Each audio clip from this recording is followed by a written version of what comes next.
how does one become wise? How does one have an aphorism that changes the way someone conducts themselves in business and parenting and family and so forth? How does one distinguish the fact of doing good versus bad? Because there's the more that you read deeper, the more that you just figure out that it's something less.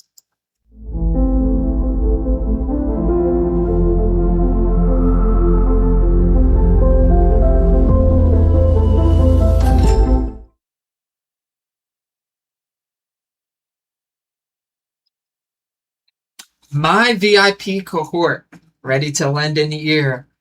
I wanted to go over a topic that's near and dear to me, and that's something along the lines of being a sage. A sage in the fact that one with wisdom can look between the lines, many views and cultures, and make the best decision possible. I find that somebody who's truly wise doesn't really follow dogma, doctrine as heavily. It's not that they're without it, they still adhere to law and justice, but they put their own word on things, I think.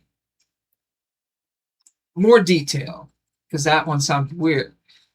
They look at something minute that really gives way to a deeper sense of thinking.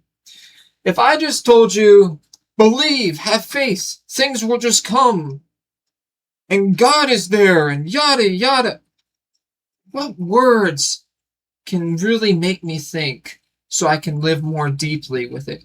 If I tell you that I walk with the word rather than I just believe it, when I walk with it, it's my essence, it's who I am. I'm not trying to go against religion or anything. What I'm trying to say is someone of the sage mind doesn't allow those small, shallow words to really fill them. They want to create something that has ideas, action, execution, all into it to be going forward. Now, someone can be wise and not have actions, and that's a very great detriment. One's own knowledge keeps them in indecision. Yet, indecision can come from without the knowledge. So there's two ways of the scale moving.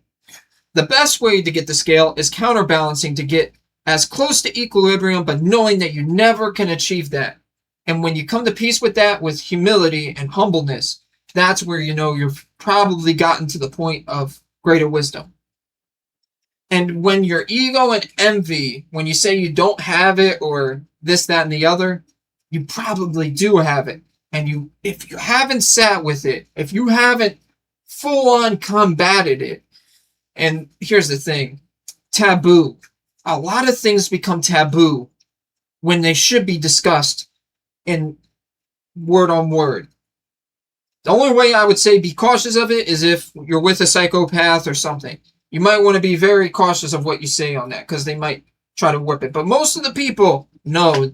You want to keep taboo out of it and just speak from the heart, because a lot of the things that we think are just many furies of thought. And our actions are entailing of the rules, justice, and things that we have onto society that we live in the confine. But when we exit out of that confine and we create a gap, this is one of my mentors, and look between, we can decide whether we respond in a way of choice or out of control, and that's fear. And my mentor, he gave me something very important, because I was like, I got ticked one time on the fact that somebody says, you can't learn parenting from a book.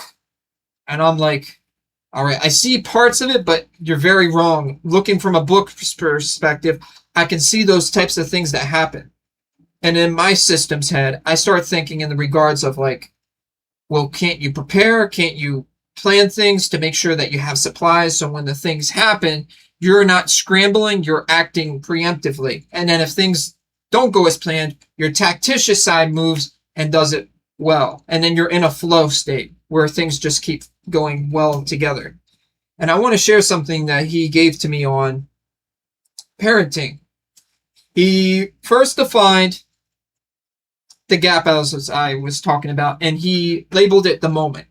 We're pretty much in time space between our action. And this is happening in seconds, days, minutes, and so forth. However the way you want to project, but let's just do seconds. And I have it on my phone here, if the image would look right.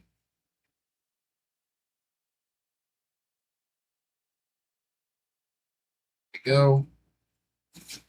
So he goes, love is a choice. Fear is control. The moment. To the left side with love, we have connections for security, enjoys for self-worth, teaches and acceptance, and focus on what is appreciable. Appreciation is what he was trying to mean by that, and optimism. And then let's go to the fear side, to the right hemisphere. Separates, insecurity, judges, low self-worth, blame, and authentication. Focuses on what's missing, criticizing, pessimism. Now, we all exhibit these two things, but we have a choice if we go into the moment which one we want to prefer. And I ain't gonna knock you if you chose like the fear and control ones. They do happen at times. It's not to say choose one or the other. It's look. If you see between the both lens, now you're making the choice that you can go between. And then he goes deeper. He makes 4 categories. He has self-control. He has process. He has discipline, and he has values. And when he goes down through self-control, perception, don't blame, unity, connection, love, see the best in others, love, I said that once, going down, attention, calm focus, equanimity almost, free will, you can change your thoughts and yourself. Intention, conflict is an opportunity to teach. Acceptance, change only comes through accepting what is the matter of what's going on. Then he goes to process, calm, connect, intent, assert, what you can only control, teach, once again, teaching again, a good line, teach and teach, that's a good line, and empathy. Empathy is one that allows us to feel. We don't have to have full-on sympathy, like crying and all that, but we do need to come from a heart of understanding, like, man, that must be so hard on you, because through those challenges, it can really be daunting, right? And then that's empathy. It's not just like, get over it. That's not empathy. That's just like being a dick. Alrighty, now we have discipline, composure, keeping poise. You're not being a sucker or a loser. You're staying right in the point, right in the middle. Encourage. Encouragement does not mean, you can do it. Encouragement means, hey, I see that you're building this, and just keep putting those 1 blocks, and then you'll see the thing come through. And don't let envy take over the wheel. You know, something of that. That's better encouragement. Don't just say one-liners.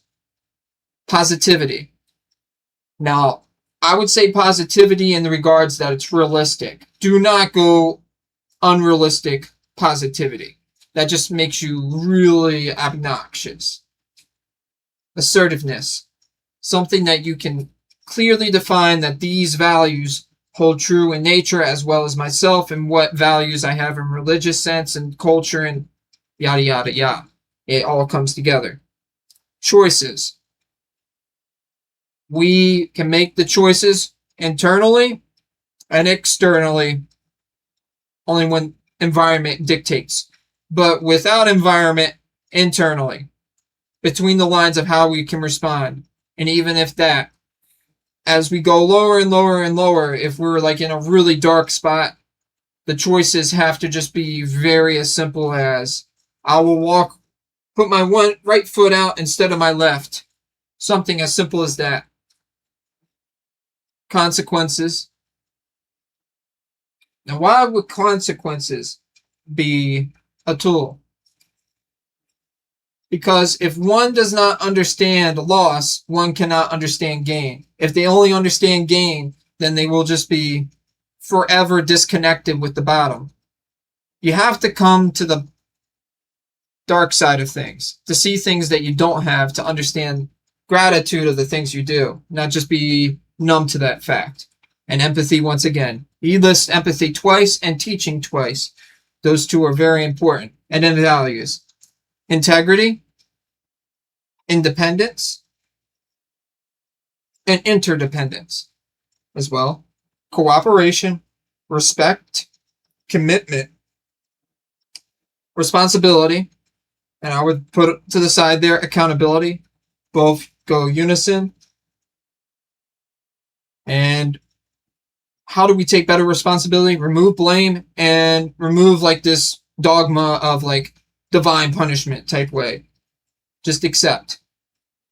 And compassion is the final one on here. I wanted to share these things with you because when I read those, I was like, dang, that's really good.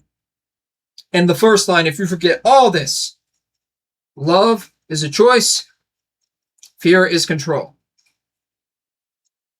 And that is something that came to my mind.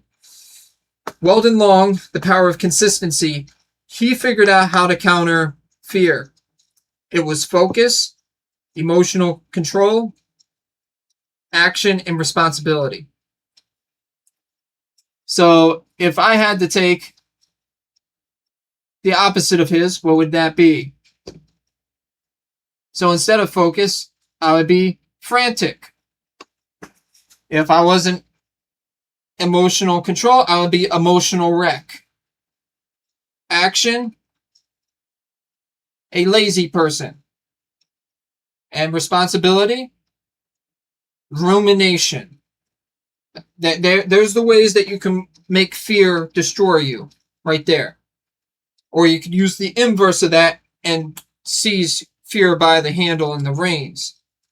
Now, here's the thing that I came to with love, that I dissected opposite of Weldon. Love is first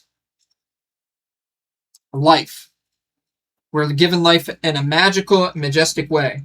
We truly have this expanding universe, and we're here right now in a time where we have technology and many other things. Yes, there's problems and places and food shortages and water and all that. You can make a list of problems too, but there's also a list of many great things that we can do. That's why I say life. We have to look at the lens of where we're at. The second one, opportunity. Opportunity.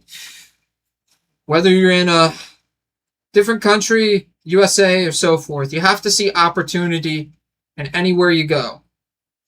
Even as small as you making a little prototype and showcasing it to somebody.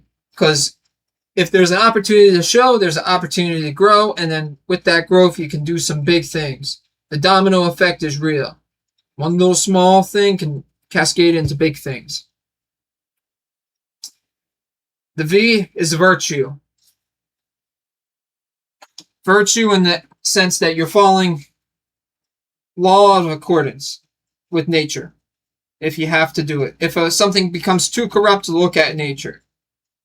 Nature is one of the best ways of seeing, is this morally just? And in the regards, yes, sometimes you're going to make hard calls, and it's not going to always be in the nature's accordance. But you might as well do your dang best to try and acknowledge that fact. So try to follow as best as possibly can be done with virtue. Make yourself of a good character, living a good life, and trying to benefit those around you. And then the third one with the E, I made it empathy along with explorer. Why would I put empathy and explorer? An explorer goes and seeks things. He looks around. He sees different cultures and so forth, and sees what ways they like, what ways they don't, things that he would want to take in and things that he might want to leave behind, and see the greater image of the whole. Now, it's not made for everybody on the Explorer, but it's little small attempts that you can look at a cultural lens and just watch and see. You don't have to adopt it. Just watch and see, and then it builds a better character of observation. And then empathy. You need to feel for a human. If you don't got that, I really don't understand why you would want to do anything that you want to do. I understand with the large language models, it feels like that big disconnect, but we have to look in the regards of humans too. It's not going away. Both are supposed to be working together, not apart. If AI has its own wheels and no human, it will just run amok or make big mistakes along the way. But with a human inputting, it gives it direction. That's how it's going right now. My opinion of it could shift drastically by tomorrow, so don't quote me forever on that. But what I'm trying to go at, have empathy with people, communicate, network, and bridge things together. Don't live in fear. Become competent so the fear becomes manageable. So you can be calm and then maneuver. Even if you're in a tough spot. Just look at the small wins that you can do. And once you compound those, not in like compound interest ways, just compound the sequence. 1, 2, 3, not 1, 2, and 100. You will see something. Then if the sequence has a loop on it, then it starts repeating. That's where they do that 100x stuff. But just worry on 1, 2, 3. Loop. 1, 2, 3. There you go. And then you have it. Now, with love's opposite side, how would one live opposed to it? I would say lazy for the first part of love. If you're lazy about it, you don't take it seriously. Life is majestic and there's so many parts that come together. Your universe is expanding, as I said before. But let's think in regard that you just don't care. You don't want to look at things. There's a good part, smallly, to laziness to like not go crazy and fall deep into the system. But in the regards, if you just become full-on lazy, you're just doing nothing. And this ain't to blame like a gamer or anything, but I mean like you're not sharing what you're gaming. You're not doing things. You're not going around connecting with people. That's what I mean by lazy. You're not trying to connect. There's people that need to have their alone time. I'm not blaming introverts. I have that in me too. I have to force myself to be an ambivert. Because most of the time I like to just sit back and watch. But if I get into my mode, yeah, I'll be like speaking for days. So yeah, I would say lazy as the first one. Oppression as the second one. If you wish to oppress, you're not truly loving. If I oppress somebody, I am not living in accordance. I just want to impose a will and not allow somebody to find their own way. They'll be in fear of me rather than navigating themselves to that. Fear should only be used if it's in like a dire circumstance and it's like we have to make it through right now. That's why I live by like that should only be in winter contingency if you're trying to push through. But any other time, I would not try to use fear. I would try to use revered instead. Revered, I love more because it's not that you're going to let someone trample you, but you'll walk in and immediately quench it. Your silence will go one hit done. Not mean punching unless it's like self-defense. What I mean is you don't want to inflict prolonged suffering onto somebody. You just want it to be one and done, exit out, done. And by doing that, they won't ever do it again. And if they do it twice, you cease them entirely. That's being revered. There's no long, prolonged suffering. It is just quick and done. And that's what I admire most. It's not somebody who will prolong someone's suffering. It was that they end it very quickly. That's who I admire. Then the V is vice. Things of this caliber can be skewed. One may view smoking as a vice and the other see a cigar as a good passion and relaxation and sitting down with a coffee and doing whatever. And that's where virtue can have that same bias. It's our lens of which we see both, but take vice to the understanding of severity and addiction. I would say that lens is the best way. If you can't stop it when you need to, and it's like you have to do it every single night, that's where I would say that's a huge problem. But if it's just like a weekly occurrence or monthly, I wouldn't be too crazy over it. But if it's really nagging on you, then just go after it. And then if you don't have empathy, I would just say elimination. That's the E. Eliminate. And I hate to put that one there because I've used it a good number of times. And in my book, Don't Immerse Yourself in an Environment, I say eliminate your nemesis. Because there is points to where you need to eliminate stuff. But in the regards of love, elimination too much can be a very bad thing. If I have all my trusted advisors around me and I am just so fearful that they'll stab me in the back, and I'm like, you're gone, you're gone, you're gone, you're gone. And some of these people are like top rated advisors that I'm doing this with as the example. I have now become a destroyer of my own world. So elimination must be in a balance. And the same thing goes with the love too. Love and fear. You have to keep it in balance. And then the Gospel of Philip said the best line on faith and love. Love is to give and faith is to receive. Those are lines I never forget. We have to give something. If it wants to be love, it must be given.